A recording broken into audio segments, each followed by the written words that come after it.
अस्सलामुअलैकुम, कैसे हैं आप लोग? सब खैरियत से? उम्मीद करता हूँ आप लोग सब खैरियत से होंगे और मैं भी परवरदिगार आलम के फजलो करम से और उसकी तौफीक व इनायत से बिल्कुल ठीक हूँ। आज हम फर्स्ट ईयर मैथमेटिक्स में चैप्टर नंबर 6 एक्सरसाइज 6.1 के क्वेश्चन नंबर 3 के 2 पार्ट्स कर रहे हैं। ये पार्ट्स पेपर में इस साल बहुत ज़्यादा इंपॉर्टेंट हैं। रह गए थे मुझसे, मैं आगे बढ़ गया था, लेकिन फिर मुझे बच्चों ने बताया कि सर वो जो इम्पोर्टेंट हैं वो तो आप कुछ करवाएं ना। तो मैंने कहा कि चलो भाई उसकी वीडियो ही बना कर डाल देते ताकि सबका भला हो जाए, सबका फ़ायदा हो जाए, सब देखें, सब पढ़ें, सब अच्छे नंबर लेकर आएँ। ठीक है, तो वीडियो को बहुत आखिर तक देखिएगा। 2 पार्ट्स करवाऊंगा और दोनों की दोनों इंपॉर्टेंट हैं। इससे पहले मैंने केमिस्ट्री और आपका मैथ्स, इसके अलावा उर्दू के मैंने आपको रिड्यूस सिलेबस डाल दिए हैं, वीडियोस अपलोड कर दी। उम्मीद करता हूँ आपने वो भी देख लिया होगा और उसके मुताबिक अच्छे से तैयारी करना भी शुरू कर दी होगी। उसका फीडबैक भी मेरे पास बहुत अच्छा आया। बच्चे पूछ रहे हैं केमिस्ट्री का डालिए, केमिस्ट्री का रिड्यूस सिलेबस डाल चुका हूँ वीडियो, उसको देखो तो पहले। हाँ, इंपॉर्टेंट का जहाँ तक ताल्लुक है ना, मोस्ट इंपॉर्टेंट वो इंशाल्लाह डालेंगे पेपर से पहले। अभी तो जो डाला है रिड्यूस सिलेबस, वो 3 वीडियोस डाली हैं, वो तो देख लें। उसमें डाली है हमने उर्दू, उसमें डाली है केमिस्ट्री, उसमें डाली है हमने मैथमेटिक्स और उसमें हम अब डालेंगे इंशाल्लाह अज़ीज़ फिजिक्स। ठीक है, तो आ जाइए आज की वीडियो की जानिब। एक्सरसाइज है 6.1 फर्स्ट ईयर का मैथ्स एक्सरसाइज और क्वेश्चन नंबर है 6, express the following as single factorial. यानी आपको यहाँ पर जो सवाल दिया जाएगा ना, उसमें फैक्टोरियल एक से ज़्यादा है। देखिए ये ऐड हो रही है ना, 2 फ्रैक्शंस ऐड हो रहे हैं, तो हमें उसको सिंगल फ्रैक्शन में करना है। इसके 2 पार्ट्स हैं। इस पर जाने से पहले ना मैं पहले आपको 2 फार्मूला बता दूँ। देखो n+1 फैक्टोरियल का मतलब है n+1, आगे क्या होगा n फैक्टोरियल, उसके बाद क्या होगा n-1 फैक्टोरियल, उसके बाद क्या होगा n-2 फैक्टोरियल, उसके बाद क्या होगा n-3 फैक्टोरियल। इस सीक्वेंस से ना इस तरफ जब जाते हैं सीधे हाथ की तरफ तो हम करते जाते हैं -1 और उल्टे हाथ की तरफ जाते हैं तो फैक्टोरियल में हो जाता है +1। इसी तरीके से r+1 का फैक्टोरियल बराबर होगा r+1 इंटू आर फैक्टोरियल। आगे जाएंगे तो क्या हो जाएगा r-1 का फैक्टोरियल, उसके आगे जाएंगे तो क्या हो जाएगा r-2 का फैक्टोरियल एंड सो ऑन। इस तरह ये सीक्वेंस आगे बढ़ेगी। इस तरफ जाएंगे तो -1 होगा, इस तरफ आएंगे तो +1 होगा। ठीक, चले जनाब, पहला पार्ट है हमारे पास n+1 factorial upon r+1 factorial plus n factorial upon r factorial. ठीक है, सोल्यूशन की हेडिंग डाली, सवाल को दोबारा कॉपी कर दिया।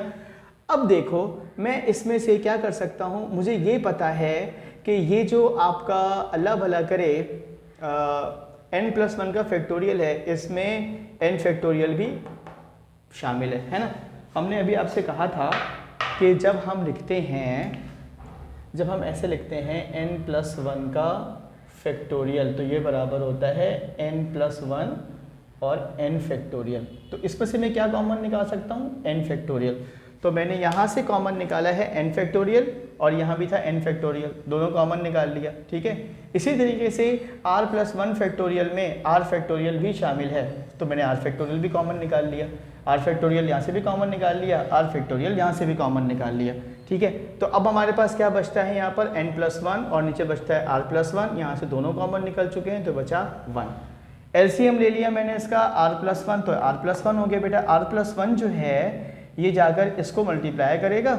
ठीक है जी, और यहाँ पर तो n+1 ऐसे का ऐसे ही आ जाएगा, तो n+1 वैसे का वैसे ही आ गया, प्लस की साइन आ गई और r+1 वन जा r+1 आ गया। ठीक, अब देखिए 1 + 1 कितना हो जाएगा 2, तो ये आपके पास बन गया n factorial upon r factorial, n + r+2 upon r+1 का फैक्टोरियल r+1। ठीक है जी, थैंक यू बेटा अब्दुल समद। अब देखिए बेटा मैं क्या कर सकता हूँ, इसको पूरी ब्रैकेट बनाकर एक साथ लिखता हूँ और n फैक्टोरियल को बाद में लिख देता हूँ।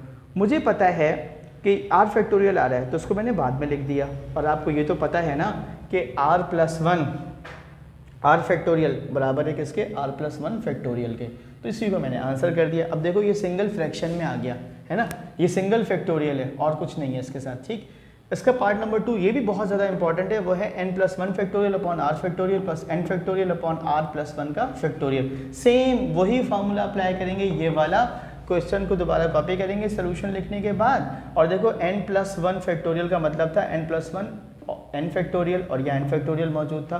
यहाँ मैंने लिखा नहीं था, मैंने यहाँ पर लिख के भी दिखा दिया ताकि आपको कॉमन लेना आ जाए। तो n फैक्टोरियल आपने यहाँ से कॉमन ले लिया, r फैक्टोरियल आपने यहाँ से कॉमन ले लिया, यहाँ पे क्या बचा सिर्फ n+1, यहाँ पे क्या बचा सिर्फ 1/r+1 क्योंकि n फैक्टोरियल आपने कॉमन ले लिया। ठीक है जी, अब क्या होगा एलसीएम लूँगा r+1 और यहाँ पर r+1 इससे मल्टीप्लाई हो जाएगा, तो मैंने n+1 भी लिख दिया, r+1 भी लिख दिया और 1 की जगह पे 1 लिख दिया। अब ये दोनों ब्रैकेट है ना आपस में मल्टीप्लाई होंगी, ठीक है। मल्टीप्लाई होने के बाद मेरे पास आंसर क्या आ जाएगा, nr+r+n+r+1+1, क्योंकि 1 इसका अपना भी 1 मौजूद था। 1 + 1 2 हो जाएगा, nr रहेगा, n+n+n+r+r, ठीक है। n फैक्टोरियल को बाद में लिख दो और इस r फैक्टोरियल को भी इसके बाद लिख दो, तो ये बन जाएगा r+1 r फैक्टोरियल, ठीक है। आपको पता है r+1 r फैक्टोरियल किसके बराबर है, जी हाँ, r+1 का फैक्टोरियल। तो आपके पास आंसर आ गया nr+n+r+2 n factorial upon r+1 का फैक्टोरियल। ये दोनों सवालात, यानी एक सवाल के दोनों पार्ट्स, क्वेश्चन नंबर 3 के पार्ट्स 1 एंड पार्ट 2 6.1 का इस साल के लिए बहुत ज़्यादा इंपॉर्टेंट है। अच्छे से प्रैक्टिस कीजिएगा। इंशाअल्लाह अज़ीज़ मिलते हैं अगली वीडियो में। अपना बहुत ख्याल रखिएगा। अल्लाह हाफ़िज़।